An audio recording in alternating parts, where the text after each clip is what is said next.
nós vemos aqui Jesus curando enfermos, Jesus tratando de uma enfermidade de forma sobrenatural, Jesus Cristo perdoando os pecados desse paralítico, nesse capítulo aí, versículo 2 e no versículo 6, nós encontramos exatamente essas atividades do Senhor Jesus Cristo, e também Jesus Cristo revelando os pensamentos secretos do coração do ser humano.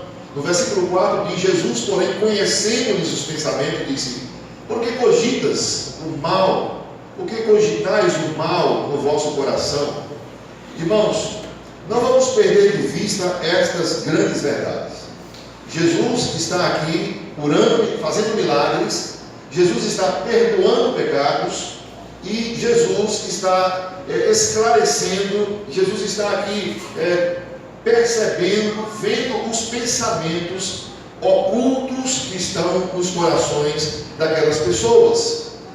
Especialmente, meus amados irmãos, quando nós olhamos para esse texto e comparamos aos outros evangelhos, que são constituídos de evangelhos sinóticos, quando nós pegamos esse texto e olhamos para os demais evangelhos, os demais relatos dos sinóticos, e eles apresentam alguns detalhes que o próprio Mateus não apresenta, esse texto ele se torna um evangelho sinótico com base em Mateus, Marcos e Lucas, o evangelista João. Ele nem sempre traz os mesmos assuntos na mesma ordem e com a mesma metodologia apresentada por Mateus, Marcos e Lucas. Antes de prosseguirmos, meus amados irmãos, vejamos alguns detalhes aqui nesses sinóticos. A palavra sinótico é exatamente a ideia de que estão sendo apresentados os mesmos assuntos, as mesmas realidades, né? E o sinótico nos dá uma visão muito mais ampla desse fato. Se nós lermos um texto nas Sagradas Escrituras, para compreendermos melhor, principalmente se houver algum tipo de dúvida, então nossa primeira atividade tem que ser procurar a Bíblia. E então aqui nesse texto nós vemos a mesma história, o mesmo fato contado 3 vezes por Mateus, Marcos e Lucas, e isso os faz ter evangelhos sinóticos. Quando nós observamos esses outros 2 evangelhos apresentando esse mesmo assunto, então certamente nós vamos ter uma visão maior, uma compreensão mais correta a respeito da verdade. Por exemplo, em Mateus, em Marcos e Lucas, essa história ela segue exatamente imediatamente após a cura de um leproso. Então você vai ver lá em Marcos e Lucas, Jesus apresenta essa história aqui dessa cura do paralítico, ela vem depois da cura de um leproso. Já o evangelho aqui em Mateus, ele apresenta essa história exatamente depois que ele e os discípulos desceram do monte. Está aí no capítulo 8, de o versículo 1 até o versículo 4. Além disso, irmãos, Marcos e Lucas, embora eles estão falando a mesma coisa que Mateus, porque é o mesmo assunto, a mesma história, o mesmo fato, embora eles estejam falando as mesmas coisas sobre o fato desse paralítico ter sido trazido até Jesus Cristo, é interessante observarmos que Marcos e Lucas, eles acrescentam que esse paralítico, ele foi trazido pelo teto da casa onde estava Jesus ensinando a palavra. O cenário Jesus está em uma casa, e então algumas pessoas estavam com ele. O texto vai mostrar, inclusive, multidões. Claro, não estavam dentro da casa, mas havia um grande número de pessoas fora da casa, em todos os lugares, e dentro da casa haviam pessoas que eram autoridades, os escribas, pessoas importantes na vida religiosa estavam ali. E o texto deixa bem claro que Jesus estava a ensinar essas pessoas. Perceba que aqui estamos no início do ministério de Jesus. Ele está começando o seu período ainda aqui na fase da sua missão nesse mundo. Lá no Evangelho de Marcos, contando essa mesma história, no capítulo 2, no versículo 4, quando Marcos relata a chegada desse homem, ele diz: e não podendo aproximar-se dele, por causa da multidão, descobriram o eirado no ponto correspondente em que Jesus estava, e fazendo uma abertura, baixaram o leito em que jazia o doente. No Evangelho de Lucas, capítulo 5, versículo 19, nós observamos aqui mais um outro detalhe interessante a respeito desse fato. Lucas diz: e não achando por onde introduzi-lo por causa da multidão, subindo ao eirado, o desceram no leito por entre os latrínios, para o meio, diante de Jesus. Veja, meus amados irmãos, esses três relatos, eles apresentam alguns detalhes diferentes, mas o interessante é que logo em seguida nós vemos a vocação de Mateus. Mateus e Levi é uma coisa só. E aí nós percebemos que há uma preocupação cronológica em apresentar os fatos por parte dos evangelistas. O ponto que é importante a ser ressaltado aqui, irmãos, é exatamente o estilo da narrativa, o estilo literário dessas narrativas, especificamente a narrativa de Mateus, como ele apresenta o fato. Diferentemente de Marcos e Lucas, irmãos, Mateus, ele busca um relato temático. O Evangelho de Mateus, que conta que a mesma história de Jesus, ele apresenta com uma perspectiva, ele apresenta temas, ele aborda vários temas. Já o Evangelho de Marcos e Lucas, eles não estão ali apresentando apenas um tema. E Mateus, ele apresenta temas sempre buscando um ápice. Ele apresenta vários assuntos numa ordem que possa chegar a um ponto culminante. Já Marcos e Lucas, eles apresentam os assuntos em uma ordem cronológica, o que vem primeiro, depois vem o segundo, na ordem dos acontecimentos que realmente foram vistos na história do Senhor Jesus Cristo. Mas isso não quer dizer, meus amados irmãos, que os relatos desses evangelistas, eles são desconexos. Nem Mateus está com o seu relato desconexo com os evangelhos, as histórias de Marcos e Lucas. A cronologia talvez ela não seja a mesma, mas tem conexão um com o outro.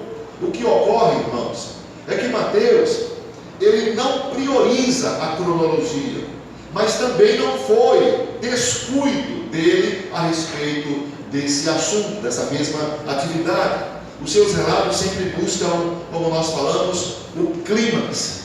Mateus, ele está apresentando assuntos que vão levando as pessoas a um clímax, a um ponto máximo. Ele começa contando histórias não tão importantes, e então ele vai construindo a história do Senhor Jesus Cristo até chegar ao clímax, até chegar ao máximo, até chegar ao ponto mais importante da história. Por exemplo, aqui no Evangelho de Mateus, capítulo 8, que começa a mais ou menos essa história apresentada por Mateus, Jesus Cristo, com um simples toque, ele limpa um leproso. No capítulo 8, versículo 1 a 4, é exatamente isso que nós encontramos, Jesus curando um leproso, e apenas com um simples toque. No capítulo 8, versículo 5 ao versículo 13, sem qualquer toque, Jesus Cristo cura o servo de um centurião.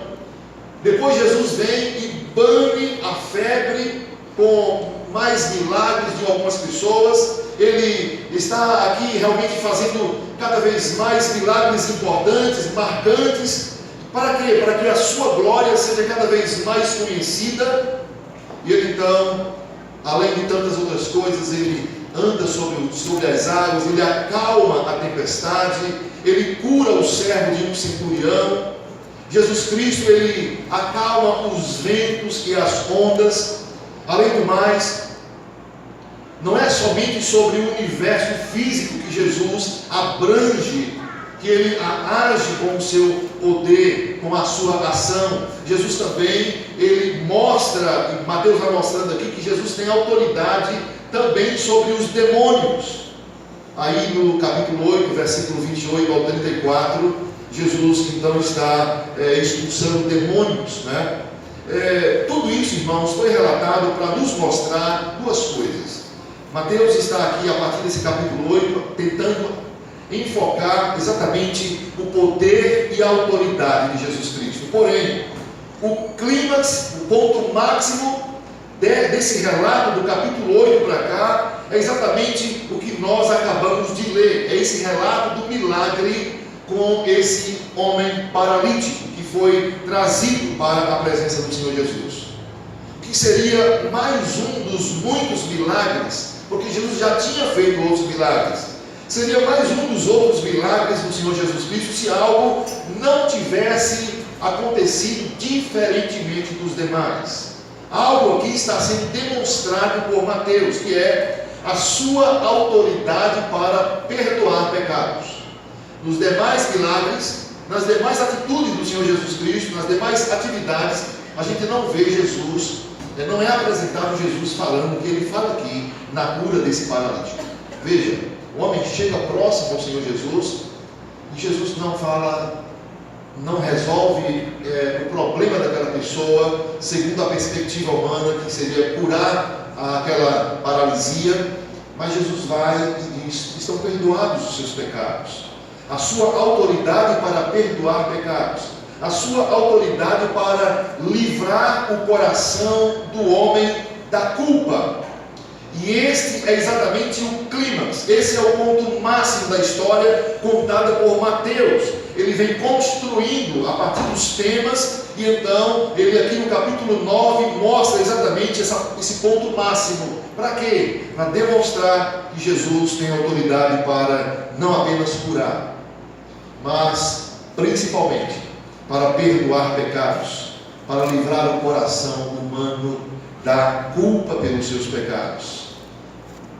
A história nos mostra, meus amados irmãos, que aqueles que querem a Cristo, aqueles que buscam de fato o Senhor Jesus, porque foram chamados por Ele, essas pessoas não medem esforços. A história nos mostra aqui, no versículo 1 desse capítulo 9, dizendo o seguinte: entrando Jesus no barco, passou para o outro lado e foi para a sua própria cidade. Irmãos, Cafarnaum é designada por Mateus como a sua própria cidade. Jesus Cristo, nós sabemos muito bem que nasceu lá em Belém. Depois os seus pais o levaram para Nazaré. Lá em Nazaré Jesus cresceu, ele aprendeu muitas coisas com seu pai. E aos 30 anos Jesus sai e vai então iniciar o seu ministério. E quando Jesus então começa a pregar e fazer a sua obra, ele se aloja, ele permanece durante o seu ministério ali em Cafarnaum. Ali ele estabelece a base para o seu ministério na sua fase inicial. Jesus sempre vai para algum lugar e então constantemente ele retorna para Cafarnaum. Cafarnaum é um lugar onde o Senhor Jesus Cristo, no início do seu ministério, ele estabelece a base. Ali ele realiza muitos milagres, ele ganhou muita popularidade.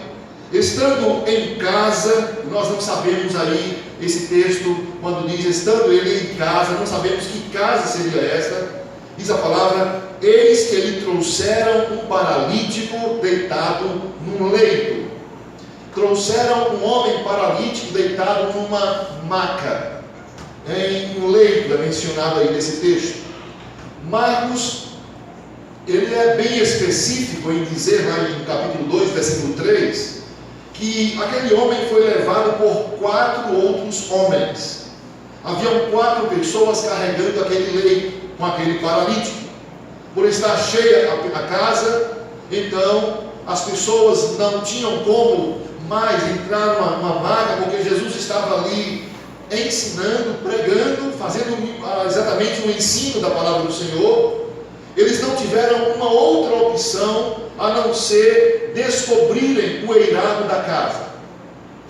Naquela época, telhado da casa, a laje da casa, não era feito como nós temos hoje. Hoje você coloca os ferros, monta ali com tretinho, põe concreto e a laje fica muito bem feita. Naquela época não era assim. As lajes, na maioria dos casos, eram feitas de taipa. apenas o barro ali bem feito e tal, mas era bem diferente. Então era algo talvez fácil até mesmo de se quebrar, de se cortar. Interessante, meus amados irmãos, que ao ponto, exatamente no lugar onde Jesus estava ensinando, naquela sala, naquela casa, de repente as pessoas olham para cima e começam a ver que o teto está sendo quebrado. E a cena, ela fica bastante interessante, chama a atenção de todos. Ali estavam os sacerdotes, ali tinham autoridades sobre todos, e Jesus ensinando. E então um clima certamente muito estranho começa a ter. Eles então percebem que estão quebrando o teto exatamente onde Jesus estava ensinando. E para ficar mais estranho ainda, de repente desce uma maca amarrada e ali pelos ladrilhos e é descida até o lugar onde Jesus estava. Jesus estava pregando e eles desceram aquela maca, conforme lá em Lucas capítulo 5:19, entre os ladrilhos. Marcos, Mateus e Lucas, irmãos, eles destacam algo muito importante aqui. Eles talvez contam histórias um pouco, com detalhes um pouco diferentes, mas a essência, o princípio, o centro, âmago da verdade, eles não omitem. Tanto Mateus, quanto Marcos, quanto Lucas, aqui eles mostram que Jesus viu a fé daquelas pessoas. Todos eles dizem, vendo-lhes a fé. Isso é encontrado lá em Mateus 9:2, Marcos 2:5 e Lucas 5:20. Todos eles abordam vendo-lhes a fé. É algo marcante, algo importante a ser destacado. Esses homens, meus amados irmãos, eles estavam buscando a Cristo. Eles estavam atrás de Cristo. E então, isso identificou exatamente algo que deve estar em mim e em você. A fé verdadeira. Só existe a verdadeira fé. A fé que é identificada por Deus. A fé que caracteriza uma pessoa que de fato está com a melhor das intenções na vida, é quando essas pessoas estão buscando a Cristo. Quando o alvo é identificado. Então nós precisamos constantemente pensar, quando eu vou para a igreja, quando eu exerço a minha vida cristã, o que eu quero? A quem na verdade eu estou buscando? Você hoje veio aqui nessa noite para buscar o quê? Meus amados irmãos, se não foi para encontrar-se com Cristo, para realmente buscar ao Senhor Jesus, então realmente é necessário a verdadeira fé. Aqueles homens tinham fé o suficiente para enfrentarem qualquer obstáculo que eles eram possíveis, que estivesse às suas frentes.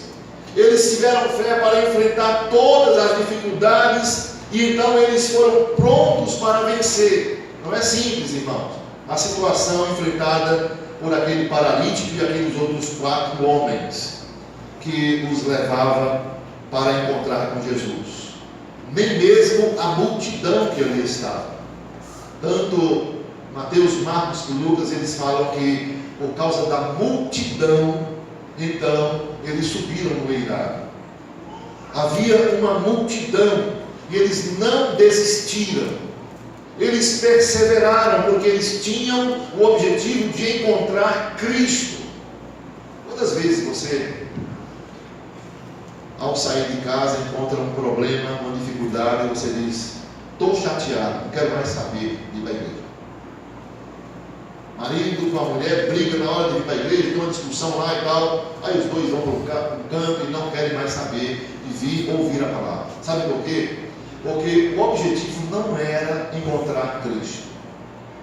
Talvez vir para um momento de cântico, de louvor, de adoração, cantar alguma coisa, ouvir alguma palestra, ver alguma pessoa falando algumas coisas boas, talvez possa servir para o dia a dia, mas isso não é suficiente. É necessário, meus amados irmãos, que nós estejamos dispostos a enfrentar qualquer obstáculo para irmos a Cristo, assim como aqueles tiveram tamanha fé para encontrar-se com Cristo. Nem mesmo, meus amados irmãos, o eirado, esse eirado se assemelha exatamente às nossas lajes, só que naquela época eles eram feitos de taipo, e nem mesmo essa dificuldade eles realmente desistiram, eles perseveravam, nem mesmo as críticas daquelas pessoas que ali estavam, porque Jesus estava pregando e muitas pessoas eram céticas, haviam muitos incrédulos, haviam pessoas que não gostavam da pregação de Cristo, que estavam ali para encontrar defeito, para reclamar disso e daquilo outro, e nem mesmo, meus amados irmãos, as críticas desses escribas, nada disso lhes impediu de chegar à presença de Cristo. No entanto, irmãos, Jesus Cristo, naquele momento em que esse paralítico é colocado na sua frente, Jesus Cristo, ele se dirige ao paralítico. Enquanto ele ensinava para as pessoas, aquele paralítico desce e Jesus para de falar para aquelas pessoas que ali estavam. E diz o texto que Jesus então se dirige ao paralítico e diz uma palavra: tem de bom ânimo, filho, estão perdoados os seus pecados. Talvez muitas pessoas tivessem visto aquela cena daquele homem e aqueles homens com tanto esforço quebrar aquele eirado, fazer um buraco naquela laje, com tanto esforço colocar aquele homem ali na frente de Cristo. Talvez muitas pessoas pensassem: Jesus, é só isso que você tem para oferecer para esse homem? O homem tem um esforço, está aí aleijado, um homem que está paralítico. Com esse esforço todo, o Senhor vai e diz: fique animado, seus pecados estão perdoados. Talvez muitas pessoas, e talvez até mesmo muitos de nós, tenham essa mesma conclusão, dizendo: Jesus poderia ter feito algo melhor. Mas será, meus amados irmãos, que Jesus deveria fazer algo melhor, teria algo melhor para fazer? Os corações dos homens, irmãos, que eram conhecidos por Cristo naquele momento, eles sabem exatamente o que passa no coração. Então Jesus Cristo se dirige àquele paralítico, sabendo o que está no coração daquelas pessoas. E Jesus Cristo lhe deu não só uma palavra de encorajamento, mas Jesus naquele momento dá uma palavra de esperança para aquele homem que, como cada um de nós, precisa unicamente de uma coisa: precisa do perdão dos seus pecados. E nesse momento, meus amados irmãos, talvez muitas pessoas ficaram ali admiradas com essa atitude de Cristo, que apenas diz: estão perdoados os seus pecados. Mas não apenas a admiração. O que acontece, meus amados irmãos, é que os escribas, eles começam a cochichar, eles começam a pensar nos seus próprios corações, e eles começam a dizer, conforme diz aí no versículo 3, ele blasfema. Jesus Cristo agora é taxado de blasfemo, aquele que está blasfemando contra Deus. Mas Jesus Cristo, mais uma vez, irmãos, mostrou que Ele conhece o que vai no coração do homem. Jesus Cristo sabe o que pensa o homem. Então Ele diz imediatamente aos escribas, aí no versículo 4 desse capítulo 9 de Mateus, Jesus diz: por que cogitais o mal no vosso coração? Por que o coração de vocês está pensando coisas más? Por que vocês estão pensando maldade no coração de vocês? Até aqui, meus amados irmãos, tanto em suas palavras dirigidas para o paralítico e nessa pergunta feita aos escribas, talvez alguém pudesse alegar: ah, mas Jesus pergunta, por que vocês estão pensando essas coisas? Ou quando Jesus olha para aquele paralítico e diz: estão perdoados os seus pecados, tenha bom ânimo, fica numa boa. Talvez algumas pessoas pensem: mas isso aí qualquer um poderia fazer, qualquer uma pessoa poderia muito bem olhar para aqueles escribas que ali estavam e olhar para a cara deles e já percebia: essas pessoas estão pensando alguma coisa errada. Mas não foi bem assim, irmãos. O que nós podemos perceber é que, mesmo que fosse uma pessoa que não é onisciente, mesmo que aquele homem que ali estava na frente dos escribas, Jesus Cristo, mesmo que ele tivesse realmente limitação, ele não seria capaz, seria completamente impossível que ele fizesse aquilo que o próprio Jesus fez naquela hora. É importante, meus amados irmãos, que fique bem claro que aqueles homens, eles diziam consigo mesmo, quando Jesus falou: estão perdoados os seus pecados, tenham bom ânimo. Então, o coração daquelas pessoas, eles mesmos começaram a pensar entre eles mesmos. Eles então arrazoavam nos seus próprios corações, conforme diz lá em Marcos capítulo 2, versículo 6, e mais, em Marcos 2:8 diz que Jesus, percebendo logo por seu espírito que eles assim arrazoavam. Jesus Cristo então, ele percebe pelo espírito, não é porque ele via alguma coisa, mas é porque ele conhecia o coração, conhecia os pensamentos que estavam no coração daquelas pessoas. E Jesus, porém, conforme diz Lucas capítulo 5, 22, conhecendo-lhes os pensamentos. Irmãos, então que não reste, pois, nenhuma dúvida da onisciência de Cristo. Que Jesus, ele sabe todas as coisas, mesmo no seu estado de humilhação. Quando é que começa o estado de humilhação de Cristo?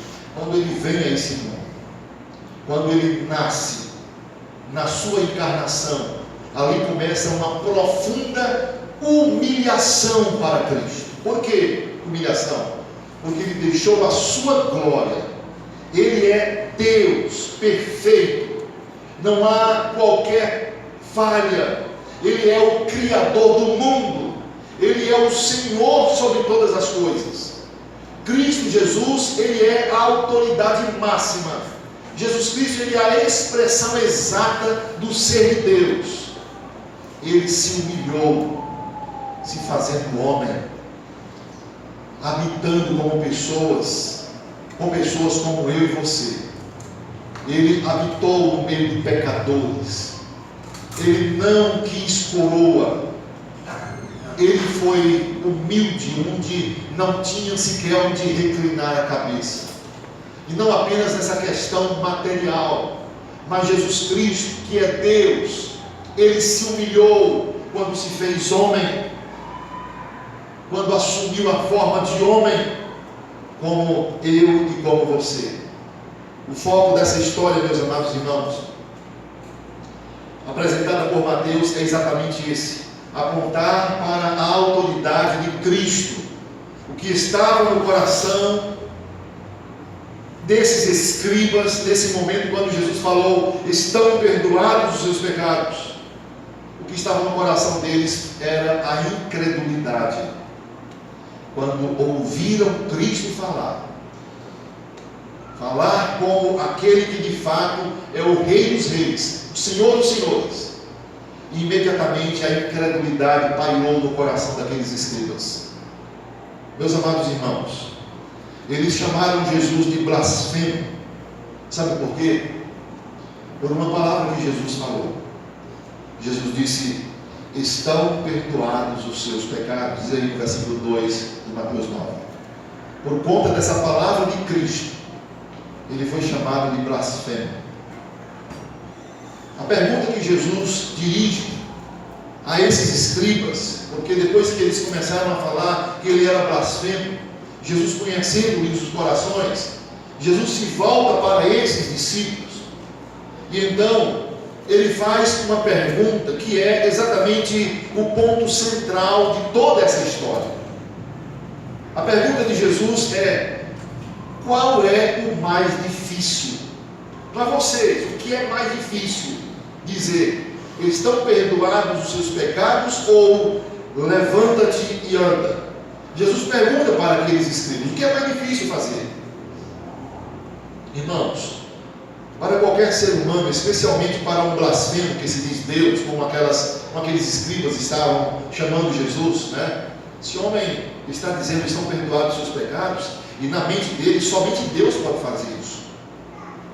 Aqueles escribas sabiam da verdade, eles sabiam que somente Deus perdoa pecados.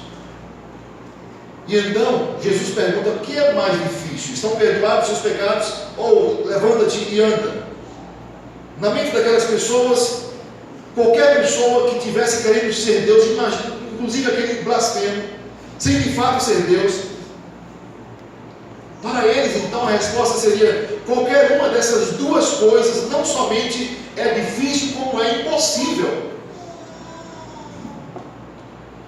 Nenhum ser humano tem a capacidade, nenhum homem pode dizer para outro: estão perdoados os seus pecados. Nenhum outro homem por si só pode dizer para outro: levanta, paralítico, e anda.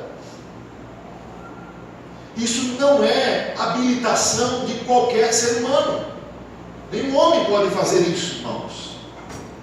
Mas para aquele que realmente é o Deus homem, aquele que tem todo o poder, nenhuma nem a outra sequer são difíceis, como todas elas são possíveis. Não há nada impossível para aquele que estava ali diante deles.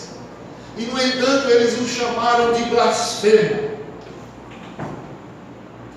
Por isso, meus amados irmãos, o Senhor Jesus Cristo voltou-se para os escribas e completou, dizendo: ora, para que vocês possam saber que o Filho do Homem tem autoridade, tem sobre a terra autoridade para perdoar pecados, vocês precisam saber que o Filho do Homem tem aqui na terra autoridade para perdoar pecados. E então Jesus vira nesse momento para aquele paralítico e diz: levanta-te, toma o teu leito e vai para a tua casa. Diz aí no versículo 6.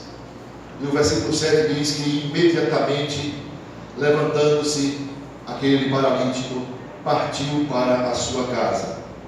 Irmãos, o versículo 8 diz que, ao que vendo isso, as multidões, possuídas de temor, glorificaram a Deus, que dera tal autoridade aos homens. Se Cristo tivesse feito um milagre e depois perdoado o pecado desse homem, irmãos, Jesus, quando ele chegasse, quando aquele homem desceu ali naquela maca, Jesus falasse: pode levar